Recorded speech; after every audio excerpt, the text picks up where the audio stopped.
가끔은 이런 생각이 듭니다. 그냥 그 말을 하지 말걸. 그때 입 다물었으면 됐는데 말이란 게 그래요. 처음엔 아무렇지 않게 꺼냈습니다. 그저 내 생각이고 내 입장이었죠. 근데 듣는 사람은 달랐습니다.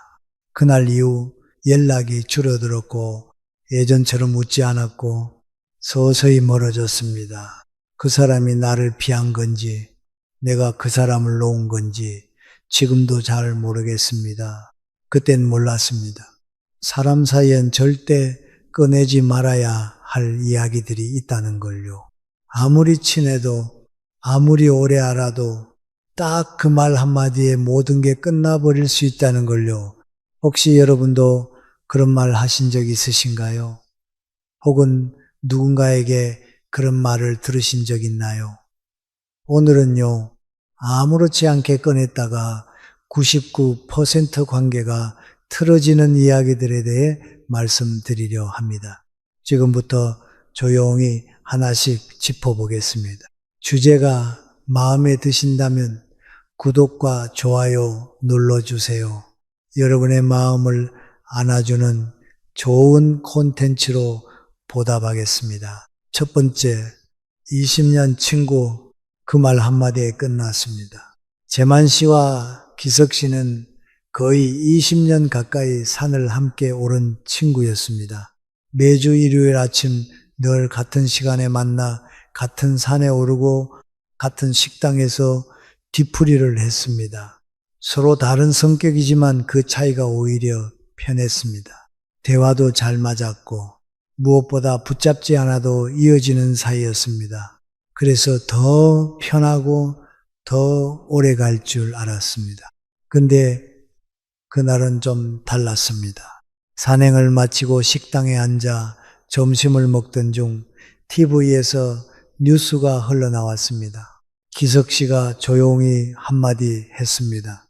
야, 저 사람 또 나왔네. 저런 인간이 어떻게 다시 정치를 하냐. 재만 씨는 숟가락을 들다가 멈췄습니다. 그리고 말했습니다. 그 인간이라니. 난 저 사람 좋게 보는데 순간 공기가 바뀌었습니다. 둘 다 웃지 않았고 말의 톤도 달라졌고 그 다음 말들은 서로를 이기려는 말이 되어버렸습니다. 그래서 나라가 이 모양이지. 너야말로 정신 좀 차려. 진짜 너 그렇게까지 멍청한 줄은 몰랐다. 그래, 그럼 오늘부터 우리 각자 산 타자. 그날 이후 둘은 연락하지 않았습니다. 단톡방에 올라오는 산행 일정에도 서로 아무 반응이 없었고 조용히 아무 말 없이 멀어졌습니다. 다른 사람들이 말했습니다. 둘이 왜 그래? 무슨 일이 있었어?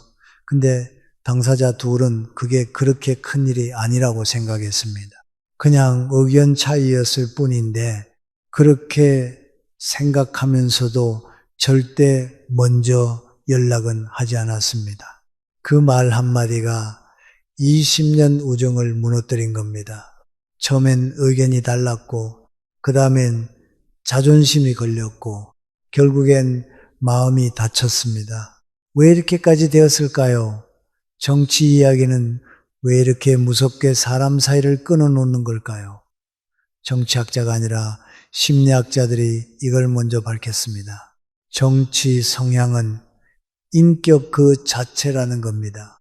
내가 무엇을 믿고 무엇에 분노하고 어떤 세상을 옳다고 생각하느냐, 그 모든 것이 정치 성향 안에 담겨 있습니다.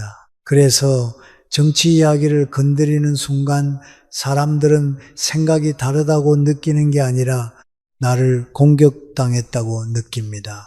이걸 심리학에서는 자정재성 침해라고 부릅니다. 생각이 아니라 존재를 건드리는 겁니다. 그래서 논리가 통하지 않습니다. 말을 하면 할수록 서로 더 멀어집니다. 그리고 여기서 더 무서운 게 있습니다. 정치 이야기는요, 한번 틀어지면 복구가 안 됩니다. 욕을 해도 풀리는데 정치로 틀어지면 끝까지 갑니다. 왜냐고요? 욕은 감정이고 정치는 신념이기 때문입니다. 신념을 건드리면요, 사과도 소용없습니다. 상대는 이미 당신은 그런 사람이었군요. 결론을 내리고 떠납니다. 니체는 말했습니다. 생각은 말에서 끝나지 않는다. 말은 칼이 될 수도 있고 뿌리가 될 수도 있다. 정치 이야기는 칼입니다. 한번 휘두르면 상처는 깊고 오래 갑니다. 그래서 저는 단언합니다. 정치 이야기는 가까운 사이일수록 하면 안 됩니다. 부부도, 부모, 자식도, 형제도 마찬가지입니다. 지금 웃으며 대화하고 있는 그 사람, 그 정치 한마디에 영영 등을 돌릴 수 있습니다. 말 조심해야 할 이유요. 그 사람을 지키고 싶다면 그 입을 조용히 닫으세요. 두 번째, 좋은 마음이었지만 관계는 돌아오지 않았습니다. 영희 씨는 이웃 숙자 씨를 참 좋아했습니다. 말도 많고 사람 좋고 늘 웃는 얼굴로 인사하던 사람. 같은 동네에 살면서 김장도 나누고 된장도 나누던 사이였죠. 그런데 어느 날 숙자 씨가 조금 지쳐 보였습니다. 남편은 입원 중이고 자식은 연락도 잘 안 되고 하루하루가 너무 버거워 보였습니다. 그걸 보던 영희 씨가 조심스레 말했습니다. 혹시 시간 되시면 저랑 교회 한번 같이 가보실래요? 기도하면 마음이 좀 편해지거든요. 말은 부드러웠습니다. 진심이었고 선이었습니다. 숙자 씨도 그땐 웃으며 말했습니다. 아, 내일 나중에 시간 되면 한번. 하지만 그날 이후 숙자 씨는 조금씩 거리를 두기 시작했습니다. 예전처럼 먼저 인사를 하지 않았고 같이 하던 반찬 나눔도 뚝 끊겼고 단톡방에서도 말수가 줄었습니다. 영희 씨는 속상했습니다. 내가 뭘 잘못했지? 좋은 마음으로 한 건데 왜 나를 피하지? 몇 달 후 동네 다른 이웃에게서 흘러나온 말 한마디. 숙자 씨가 그러더라. 교회 끌어들이려는 줄 알았다고. 그동안의 친함도 그거였나 싶었다고. 그 말을 들은 순간 영희 씨는 심장이 내려앉았습니다. 그게 아니었는데, 정말 그런 게 아니었는데, 그런데 말입니다. 종교 이야기는요, 좋은 마음으로 꺼내는 순간 관계는 조용히 망가집니다. 왜일까요? 심리학에서는 이걸 이렇게 설명합니다. 신념의 강요는 존재에 대한 부정으로 해석된다. 미국 애리조나 대학의 문화충돌 실험에서는요, 참가자들에게 종교적 가치가 포함된 문장을 강하게 권유받게 했을 때 친밀도와 신뢰도가 급격히 하락하는 현상이 나타났습니다. 특히 기도해 보세요. 신이 도와주실 거예요. 같은 말이 자신의 가치관과 다른 사람에게 반복될 경우 그 사람에 대한 정서적 저항감이 평균 3배 이상 증가했습니다.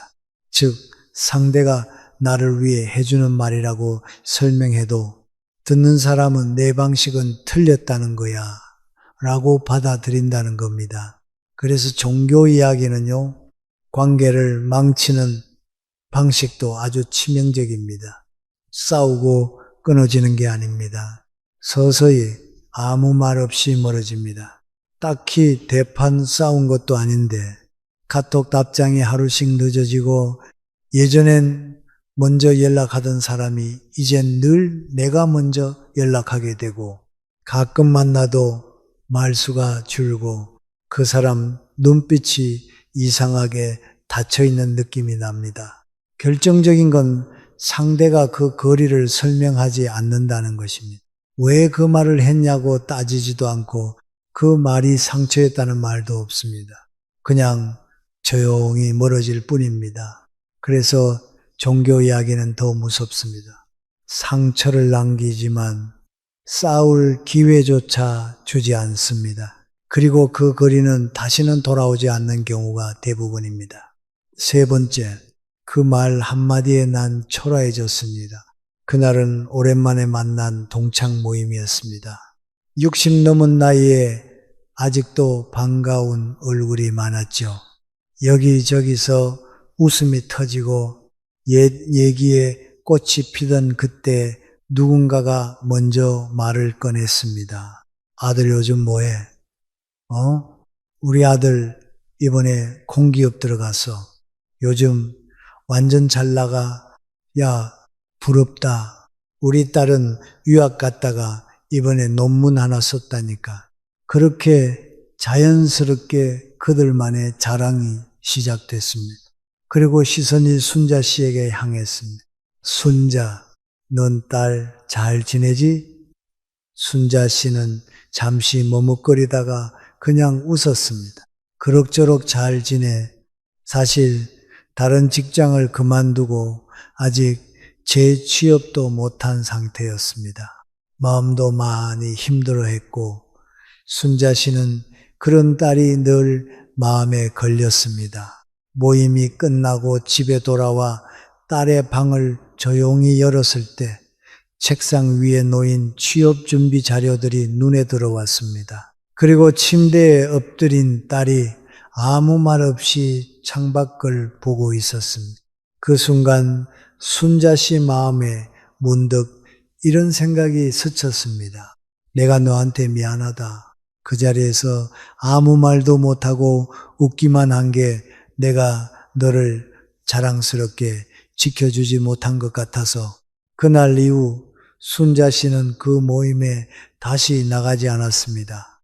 자식 이야기가 무서운 건 그게 단순한 정보 교환이 아니라 부모의 자존심이 담긴 영역이기 때문입니다. 특히 우리 세대에게 자식은 나의 결정판 같은 존재입니다.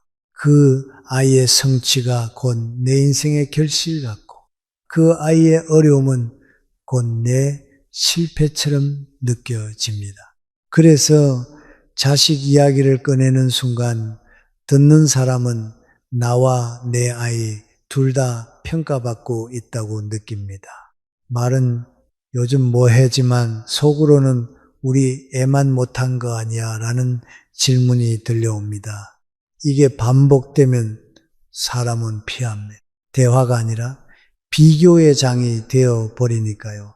UC 버클리 대학에서 진행된 사회적 비교에 따른 정서 반응 실험에 따르면 가족 관련 정보는 비교 자극 중에서도 가장 큰 감정 반응을 일으킨다고 밝혔습니다.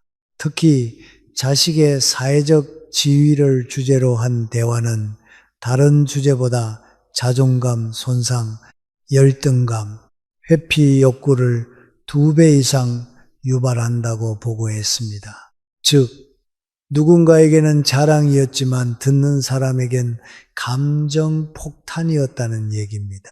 자식 이야기는요, 내가 잘났다는 말보다 더 위험합니다. 왜냐하면은 그건 나는 잘 키웠다. 넌 어땠어? 라는 말로 들리니까요. 자식은 비교 대상이 아닙니다. 그 아이는 그 아이의 시간표로 살아가는 중이고 그 부모는 묵묵히 기다려주는 중일 뿐입니다. 자식 이야기를 꺼내고 싶을 땐 이 한마디만 먼저 생각해 보세요. 지금 내가 하려는 말, 듣는 사람도 기분 좋을까? 그렇지 않다면 그건 말이 아니라 칼입니다. 조용히 그러나 깊게 베입니다. 그리고 그 관계는 안 돌아옵니다. 네 번째, 그 말에 난 그냥 초라해졌습니다. 그날은 오랜만에 큰 집에 다 함께 모인 자리였습니다. 형제 자매들도 다 모이고 밥 먹으면서 이런저런 얘기가 오가던 중 형님이 무심히 말했습니다. 나는 애들 결혼시킬 때 전세 말고 다 자가해줘서 요즘은 그런 거 하나 못 해주면 부모 노릇도 못하지. 그 말에 식탁에 앉아있던 수님 씨는 숟가락을 멈췄습니다. 나는 전세금도 못 보태줬는데 우리 딸 신혼 초부터 지금까지 계속 전세에 옮기면서 살고 있는데 수님 씨는 아무 말도 하지 않았습니다. 그저 웃는 척 고개를 끄덕였을 뿐입니다.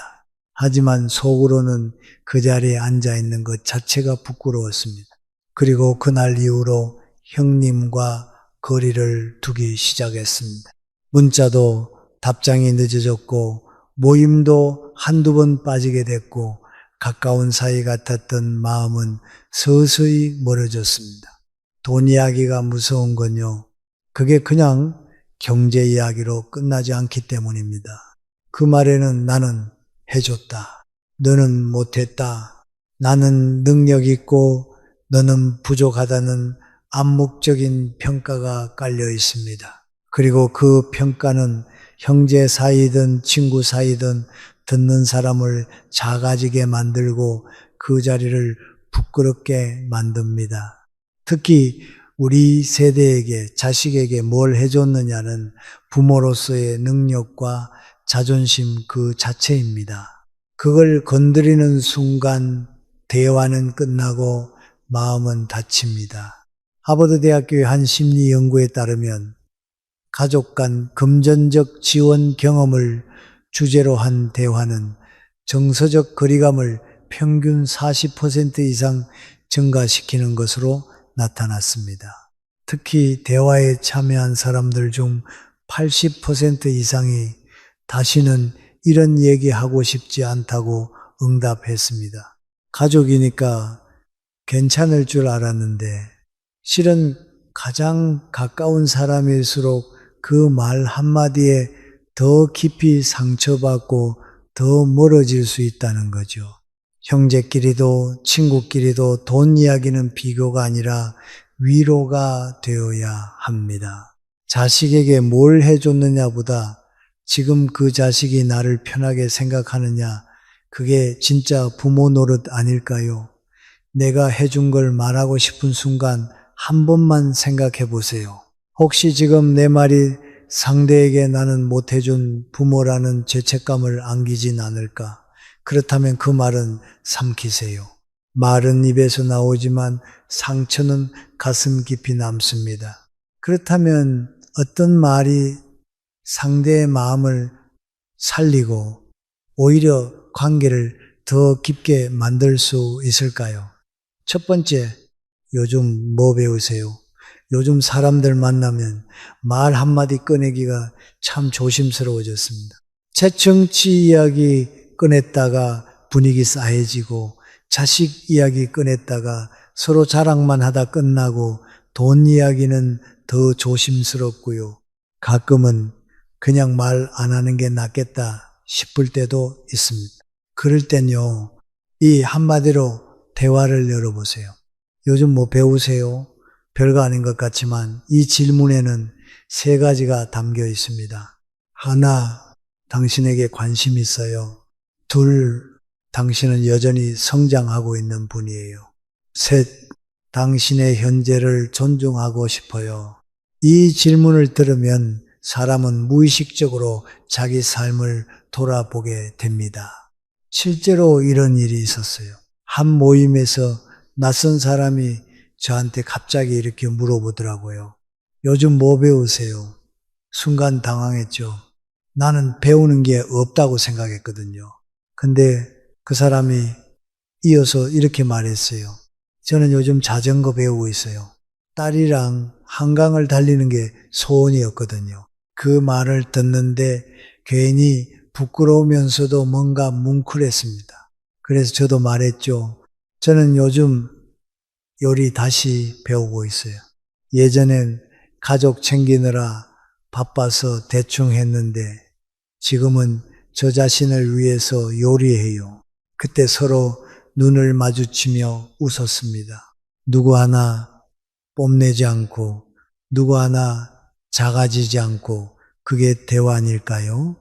독일의 대문호 괴테는 이런 말을 했습니다. 사람을 대할 때 그가 지금 어떤 사람인지를 보지 말고 그가 될 수 있는 사람으로 대해줘라. 요즘 뭐 배우세요? 라는 이 한마디에는 바로 그런 존중의 시선이 담겨 있습니다. 그런데 만약 상대가 이렇게 말할 수도 있겠죠. 배우긴 뭘 배워요? 요즘은 그냥 하루하루 버티는 것도 벅차요. 그럼 이렇게 답해 보세요. 그럼 그거야말로 대단하신 거예요. 하루하루 버티는 게 요즘 제일 어려운 일이잖아요. 혹은 이렇게도요. 사는 것도 배우는 거죠. 저는 선생님처럼 말 조곤조곤하게 말하는 게 제일 부럽더라고요.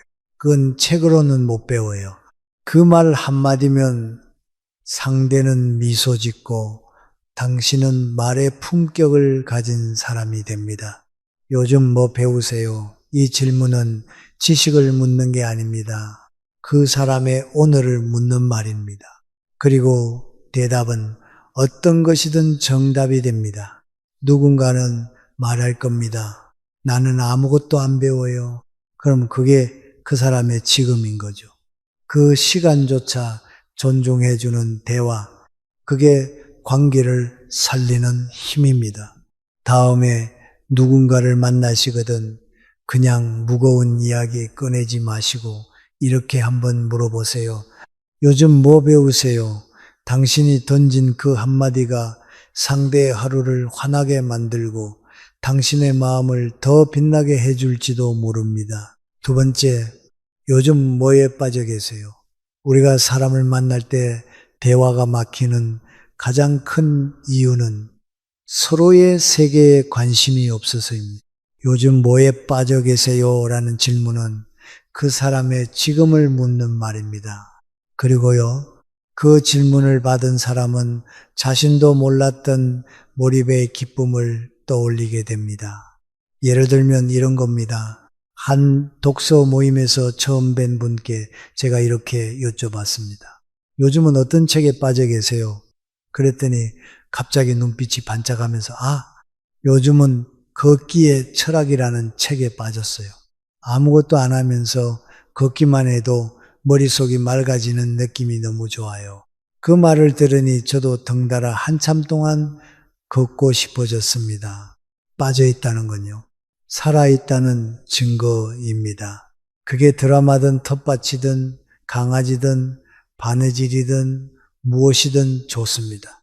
그걸 묻는 순간 그 사람 안에 생기가 살아납니다. 그리고 그 생기를 같이 나누는 대화, 그게 관계의 온도를 높입니다. 혹시 이런 경우도 있겠죠? 글쎄요, 요즘은 아무것도 손에 안 잡히네요. 그럼 이렇게 말해 보세요. 그럼 쉬어가는 시기신가 봐요. 지금은 충전 중이신 거죠? 혹은 그 말이 왜 이렇게 공감되죠? 저도 그런 시기 한참 겪었어요. 그럼 상대는 생각할 겁니다. 이 사람 말 참 따뜻하네. 바로 그 지점에서 마음이 열립니다. 프랑스 철학자 볼테르는 이렇게 말했습니다. 사람을 알려면 그 사람이 즐기는 것을 보라. 우리가 던지는 요즘 뭐에 빠져 계세요? 라는 질문은 그 사람의 기쁨을 묻는 말입니다. 즐기는 것을 묻는 순간 그 사람의 본 모습이 살짝 보이고 그 본 모습을 받아들이는 순간 신뢰가 시작됩니다. 그러니 누군가를 만나신다면 어색한 침묵을 깨기 위해 뉴스 이야기를 꺼내지 마시고요. 이렇게 한번 여쭤보세요. 요즘 뭐에 빠져 계세요? 그 질문이야말로 서로를 가깝게 만드는 가장 따뜻한 초대장이 될 수 있습니다. 세 번째, 그거 어떻게 알게 되셨어요? 사람은 누구나 자기 얘기를 하고 싶어 합니다. 특히 누가 당신 참 잘 아시네요 라는 눈빛으로 그건 어떻게 알게 되셨어요? 라고 물으면요. 마음이 절로 열립니다. 이 질문의 힘은 존중에 있습니다. 당신이 말한 내용을 그냥 듣고 넘기는 게 아니라 어떻게 왜라는 과정을 궁금해 한다는 것, 그건 곧 당신 자체를 궁금해 한다는 말이니까요. 한 번은 이런 일이 있었습니다. 지인 중에 식물 키우는 걸 정말 잘하는 분이 있었어요. 화분 하나 죽지 않고 베란다에서 온갖 꽃을 피워내는 분이었죠. 제가 그분에게 이렇게 물었습니다. 그거 어떻게 그렇게 잘 키우세요? 그랬더니 눈이 반짝하면서 이야기가 쏟아지기 시작했습니다. 예전에 식물 죽이고 많이 울었어요. 그때부터 진짜 공부했어요. 햇빛, 바람, 물주기까지 다요. 그 순간 알았습니다. 이 사람은 식물을 키운 게 아니라 자기 마음을 키운 거라는 걸요. 질문 하나에 한 사람의 인생이 드러나는 겁니다. 사람은 이거 어디서 배웠어요? 그건 어떻게 생각하게 되셨어요? 이런 질문을 받으면 자신의 지식, 경험, 신념을 자연스럽게 털어놓게 됩니다. 그리고 그걸 들어주는 사람이 비난하지 않고 진심으로 궁금해하면 거기서 관계의 끈이 생깁니다. 철학자 장폴 사르트르는 이런 말을 했습니다. 존재를 인정받는 순간 인간은 비로소 존재한다. 그거 어떻게 알게 되셨어요? 이 질문은 바로 존재를 인정하는 질문입니다. 자세한 설명을 유도하면서도 상대방에게 우월감이나 경계심을 주지 않죠. 이건 칭찬이 아니라 깊은 관심의 표현이고 그 관심이 말의 품격을 만들고 관계를 깊게 만듭니다. 그러니 다음에 누군가의 이야기가 인상 깊었다면 이 한마디를 던져보세요. 그거 어떻게 알게 되셨어요? 그 순간 당신은 단순한 대화 상대를 넘어서 내 얘기를 듣고 싶은 사람으로 기억될 겁니다. 네 번째, 그건 언제부터 좋아하셨어요? 이 질문은 단순히 관심사를 묻는 게 아닙니다. 그 사람의 과거와 감정의 뿌리를 묻는 말입니다. 누구나 좋아하는 걸 이야기할 땐 말투가 달라집니다. 눈빛이 반짝이고 목소리의 온기가 묻어납니다. 그럴 때 이 질문을 던져보세요. 그건 언제부터 좋아하셨어요? 그러면 사람은 자연스럽게 기억 속 좋았던 시절로 돌아갑니다. 예를 들면 이런 식입니다. 제가 커피를 진짜 좋아하거든요. 언제부터 좋아하셨어요? 20살 때 처음 아르바이트한 곳이 커피숍이었어요. 손님 하나하나에게 맞춰 커피 타주면서 사람 마음을 배우기도 했죠. 이야기는 이렇게 커피에서 시작해 인생 이야기로 이어집니다. 그 사람의 오늘만 보는 게 아니라 그 사람이 어떤 길을 걸어왔는지, 어떤 계기로 지금의 모습을 갖게 됐는지를 묻는 질문. 철학자 키에르케고르는 말했습니다. 인생은 거꾸로 이해되고 앞으로 사라진다. 이 말은요, 우리는 늘 앞을 향해 살아가지만 그 삶이 어떤 의미였는지는 언제나 지나고 나서야 비로소 알게 된다는 뜻입니다. 그건 언제부터 좋아하셨어요? 이 질문은 거꾸로 그 사람의 인생을 이해하려는 따뜻한 시도입니다. 취미든 일상이든 음식이든 그게 무엇이든 상관없습니다. 그 안엔 반드시 이유가 있고 그 이유엔 그 사람만의 이야기가 있습니다. 그래서 이 질문은 누구도 부담스러워하지 않고 오히려 마음을 열게 만드는 마법 같은 한마디입니다. 다음에 누군가와 대화할 일이 있다면 그 사람이 무언가를 좋아한다고 말했을 때 그저 그렇구나 하고 넘기지 말고 이렇게 물어보세요. 그건 언제부터 좋아하셨어요?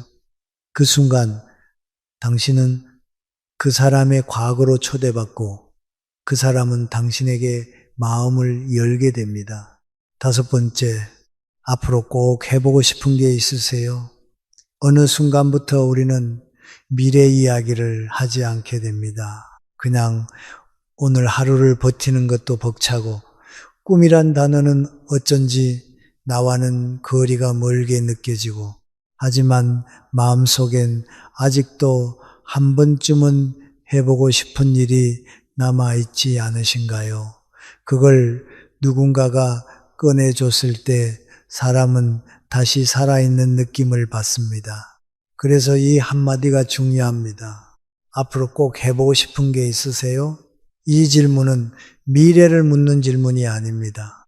그 사람 안에 남아있는 불씨를 건드리는 말입니다. 한 번은요, 동네 카페에서 마주 앉은 지인이 앞으로 뭐 하고 싶으세요? 라고 묻더라고요.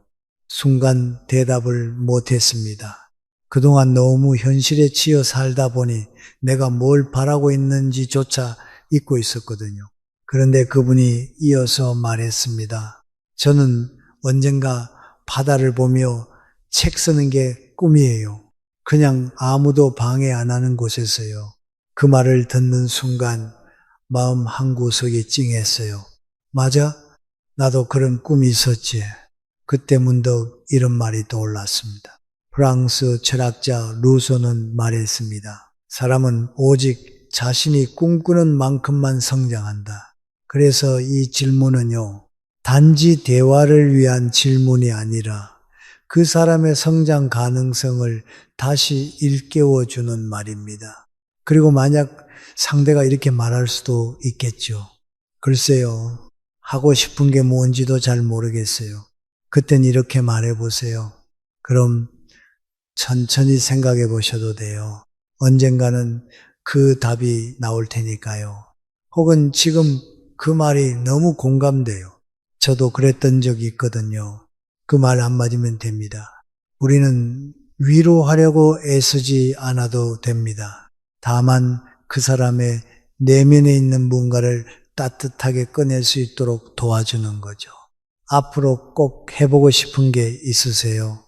이 질문은 상대의 마음에 조용히 불을 켜주는 말입니다. 어쩌면 그 사람이 오랫동안 꺼내지 못한 꿈, 말하지 못했던 열망을 처음으로 말하게 되는 순간일지도 모릅니다. 다음에 누군가와 마주 앉게 된다면 이렇게 한번 여쭤보세요. 앞으로 꼭 해보고 싶은 게 있으세요? 그 질문 하나로 당신은 그 사람의 내일에 함께하는 따뜻한 동반자가 될 수 있습니다. 사람 만나는 게 조심스러워진 시대입니다.